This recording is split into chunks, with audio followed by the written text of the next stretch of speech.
So if we look at this year's mass balance, well, it shows up somewhat on my screen. There we go.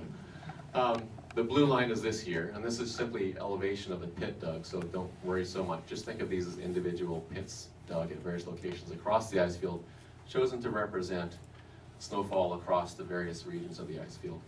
And this is snow depth in centimeters, so 1 meter, 2, 3, 4, 5, 6, 7, 8 meters. And what you find is this year's snowfall, again, an elevated snowfall, combined with a cool spring and summer, so less melt, gives you snowpacks that are about double normal. So these guys had to dig about double the normal amount of snow. Again, 18 pits totaling over 100 meters of digging. So they got their work out.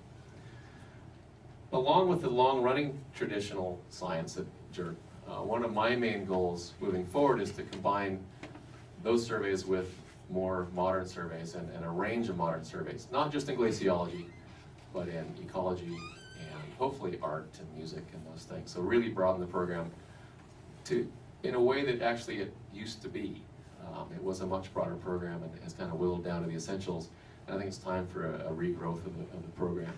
So we made some steps this year in that direction. This is Seth Campbell, who's a PhD candidate at the University of Maine. And he was able to bring 2 radar systems to look at both the shallow snowpack and the deep ice. And the deep ice survey didn't work out as well as we'd hoped because the ice here is warm and therefore wet. There's a lot of water within the ice. And these glaciers are very deep. The Taku is over 4,000 feet thick, and it takes a lot of energy to penetrate that depth. And these radar systems weren't up to the task in the summer where there's a lot more water. However, the shallow survey, where you're just looking at the last couple years of snowpack with a higher frequency radar that you'll hear about more from several students, was a great success. And I'll let them talk about that. But again, this is one example of new techniques, new technologies, and in this case, one of the first actual surveys using the shallow radar to do science on a glacier, moving the science forward with JIRP. In this image, I'm showing Bradley Markle, who's now a PhD candidate a master's candidate at the University of Washington. Brad is another former JIRPer, and here he's brought a machine with him, which clearly shows some squiggly lines, and scientists love squiggly lines. Squiggles always mean something. In this case, what he's showing is the isotopic ratio of water within the ice. And it's somewhat of an obscure science, but what it allows you to do is look at temperatures under which the snow fell, temperature conditions under which the snow fell. And so this tool we're definitely going to have on the ice again, because there's a lot of questions you can start to address with this related to climate and weather, for that matter. And so, again, this shows a revitalization. I'll also note that the person here in white, whom you'll hear from later, also represents a revitalization. This is the grandson of the founder of the program. And so we're seeing cycles both in science and in people here. I'll also mention that Lindsay Slavin, another student whom you will hear from, is the 3rd member of her family to come through JIRP. Her older brother Ben came through the program last summer, and their father came through in 1973 when he was 17.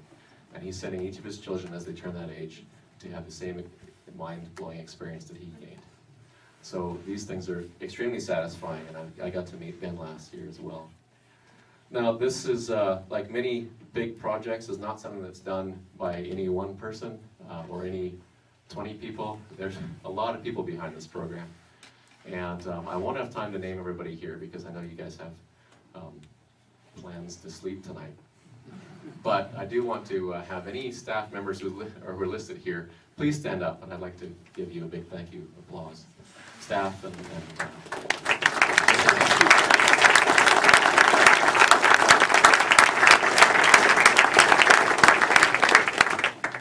these guys made my first year as director so much easier than it would have been in any other way, shape, or form, that I'm hugely indebted to them for the success of the season.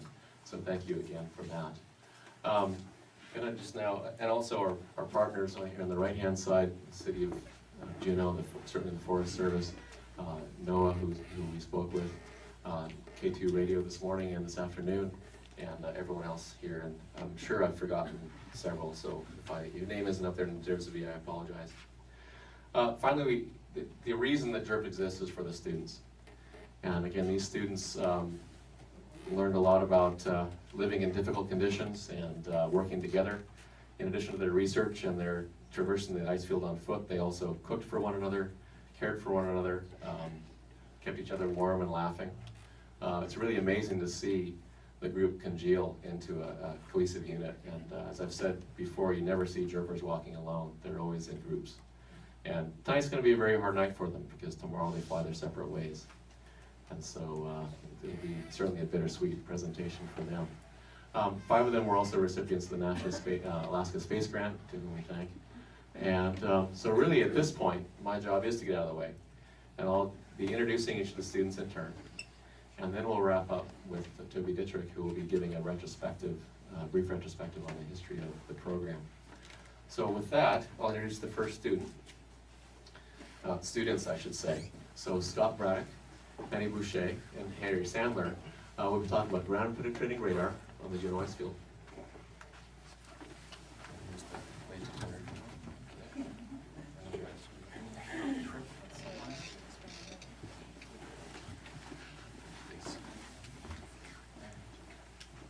Hello. Okay. My name is Scott Braddock. I'm going to be a grad student at the University of Maine. I'm going to start this fall working on my bachelor's degree. So this was kind of like my last vacation for 2 years. Yeah, probably ever. So yeah. Hey guys, Harry Sandler from University of Vermont, studying geography, and pretty happy to be in Alaska right now. It's beautiful. My name's Annie. I'm from New York City. I went to Carleton College in Minnesota. Thank you all for coming tonight. Just a quick overview of what we're going to talk about tonight. We are using the ground penetrating radar that Seth Campbell brought up, and tell you what that is, how it works, where we did it, and some of the stuff that we found. Yeah.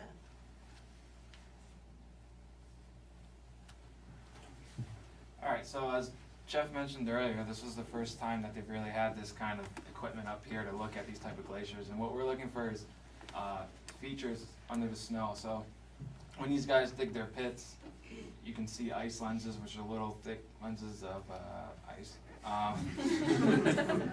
And there's also, you can see the annual, how much snow fell that year. And we're trying to pick up these features without having to dig up the entire glacier, but just drag a sled over the top, and hopefully we can start tracing these features. We're also looking for maybe where the snow and ice, should I say the ice and bedrock make contact. We didn't have much luck with that with the radar system we had. And then also one of the students looked at features in bedrock, which is the actual rock, and dragging the radar over that.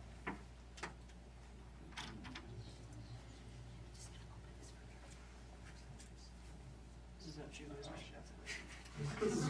Great. So, quick overview of how ground penetrating radar works. This is the sled that we drag behind a snow machine, and it's got a transmitter and a receiver. The transmitter sends out radio waves, and they go down into the snowpack, and then they reflect off anything that they find that's a different conductivity or a different density. So in this picture, it goes down into the snow, wah, wah, wah, and it reflects off the ice layer, wah, wah, wah, back up to the receiver. And the receiver, by recording how much time it takes for the radio wave to get back up to the surface, can tell you how deep this layer is. So it reflects, it goes down, down, down, and reflects off every layer that it encounters. So one scan from the radar looks like this. There's the reflection here. Then you stack up all the scans. This is a real life one. It looks a lot more squiggly. And when you stack them all up, you get a radargram, which looks like this. Lindsay calls them zebra diagrams because they look like zebras.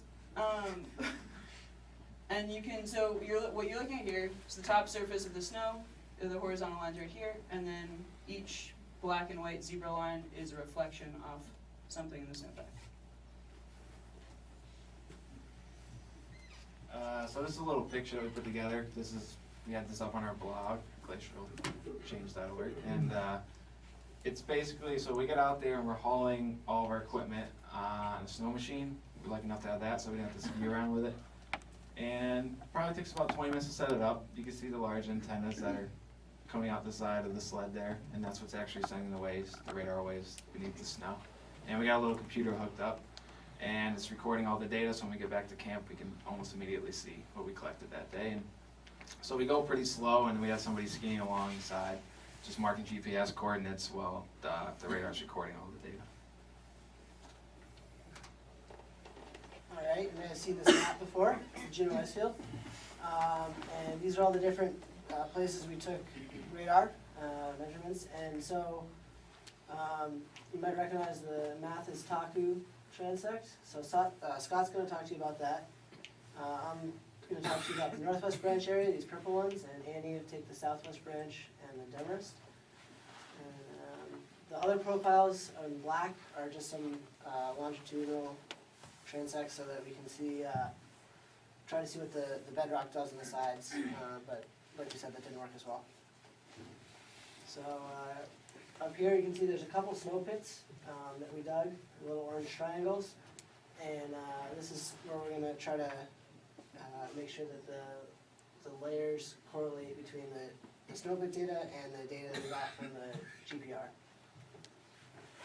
And this is what it looks like. So you can see the 3 snow pits, and each of these red lines there that you can see are approximately where the ice lenses that we went through are. Some of them are up to 6 inches thick, some of them are only about a quarter of an inch thick.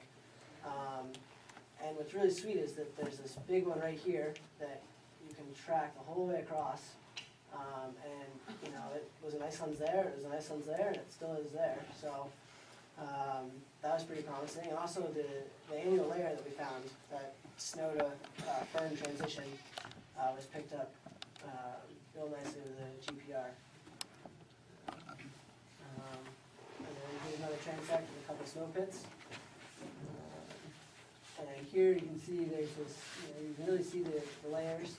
And that's also cool because you can see some past layers on the snowpack and some other interesting features. This is basically how we move across the glacier. This is us, pretty slow pace, long days, a lot of ground cover. But This is Scott. Pretty exciting.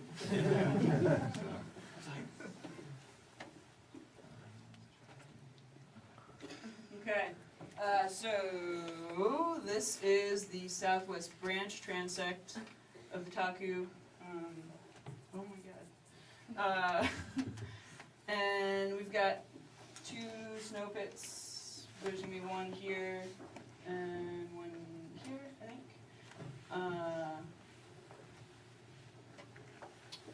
And so you can see, just like with Harry's radargrams and snow pit data, the red lines are ice lenses. They line up pretty well with the radargram.